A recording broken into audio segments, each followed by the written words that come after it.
Thank you. And thank you so much for your time. First of all, congratulations for your entire career and, of course, for the reboot of Frasier. Thank you. And I want to ask you, what motivated you to revisit the character after all these years, and how has the show evolved in this new chapter? Great. We started thinking about doing another show after about 6 years ago when Roseanne had a reboot, and we thought, you know what, it's still relevant. And she was a contemporary of ours on television previously, and so we started kicking around what would Frasier be up to now, and we never wanted to do a we never wanted to go back into the show as though the show had never changed.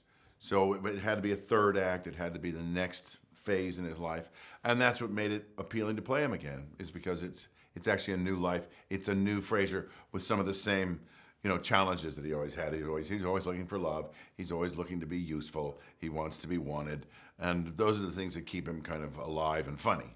But because he always falls short. But that's pretty much why we did it, and it turned out there was enough fodder or food for controversy and stuff and relationships to develop because him having a distance relationship with his son, it became a bookend relationship with the one I had with my father on the previous show. Mhm. Yeah, you said about fun. Frasier has been praised for its wit and humor. How do you think the show's comedy has resonated with audiences over the years, and what makes it really timeless? I think what people recognize in Frasier is themselves. They recognize that they fall short all the time, that things don't quite work out the way you plan. Things are always going wrong. Uh, Audiences always enjoyed when we would do some sort of a satire or a farce uh, where there are missed opportunities. People go down one hallway and they come up another and then have misunderstandings. And that's a sort of certain style of comedy that works well with our show and probably better with our show than most others on television. We've repeated that a bit in this new manifestation of it. But people like, I think, the fact that this guy loves with his whole heart and that he's always disappointed, but he always gets up to try again. Well, the entertainment industry has evolved since the original Fraser series. How do you see the impact of the streaming platforms and changing viewer habits on the success and reception of this reboot? Yeah, interesting. Well, the biggest thing, I guess, is binge watching that changed. And what I like is the way we've combined this. We roll them out one at a time. And then now that they're finishing up, you can binge them. I binged the show actually last week, thinking I better know what I'm talking about. So it actually holds up really well. It's fun to binge. It's funny. It gets funnier. So it's satisfying in that new way of viewing things. I like both ways though. I like the fact that you wait for a week and see it, Hmm. but it is really fun in retrospect to look back and watch them. What's been funny is the old shows you can binge after you watch one of the new ones. So Exactly. Well, as an actor and producer, how involved were you in the creative decisions for the Fraser reboot? well, I was pretty involved. It's like I don't. I'm comfortable knowing that everybody has a specific role to play, and that the writers have their job and I have my job, and that they're not supposed to be the same job. Uh, but my fingers are in pretty much every pot, and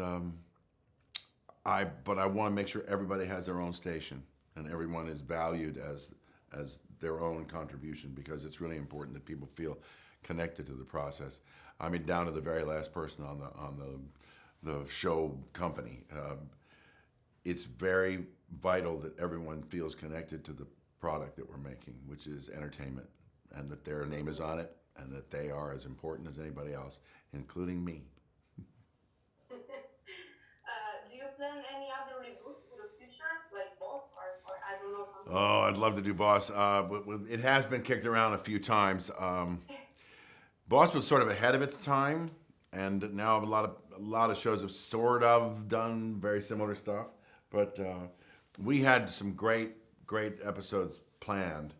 Uh, the decision to end the show became a personal one on several levels, not mine, but somebody else's. So that's it happens sometimes. It was just a miscommunication that made it impossible to shoot any more of them. I love that show. It's my favorite role ever, my favorite show ever.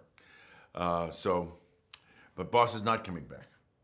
There may be a film of it, we've decided, but who knows? That would be, we'll see. That's a hoped for thing. Girlfriends, we may revisit that. That's a show I produced years ago. We might even revisit Medium, which was a show I produced as well. Because there's a new stream of information on that stuff, and it's very popular now again too. I mean, people are doing all sorts of things in LA that about the other planes and stuff. So it might be worth doing that as well. But we've got other stuff, the original entertainment that we've been working on as well. Frasier dealt with complex themes, including family dynamics and relationships. How does a reboot continue to explore these themes? And do you think they hold a different relevance today? Yeah, I think. Younger public? Yeah, you know what I think? I think it's just as important. People, we don't tend to do our entertainment based upon it so much. I mean, for instance, reality television, they explore family relationships in a completely different way. Mostly families behaving really badly. Our show explores family trying to do its best to be good to one another, and that's really important to me. And I think it's more watchable, honestly. We make mistakes, we yell at each other, but in the end, you land safely back at home in a place where people care about each other. And I think that's what's important about our show. Yeah. And looking back at your extensive career, what aspects of playing Frasier Crane have had the most lasting impact on you as an actor? Well, you know what? It's been a great creative canvas for me throughout my life, which is maybe why it seems so attractive to play it again, because he's always current. He's always contemporary. He hasn't changed that way. It's like he was a reflection of society he lived in and is one now as well. I think that's important. It's important for us to be relevant, relevant in the age in which we exist.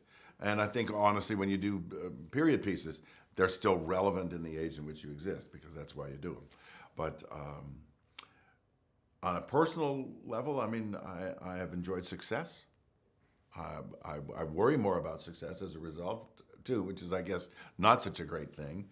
But I've had wonderful opportunities, great success, creature comforts.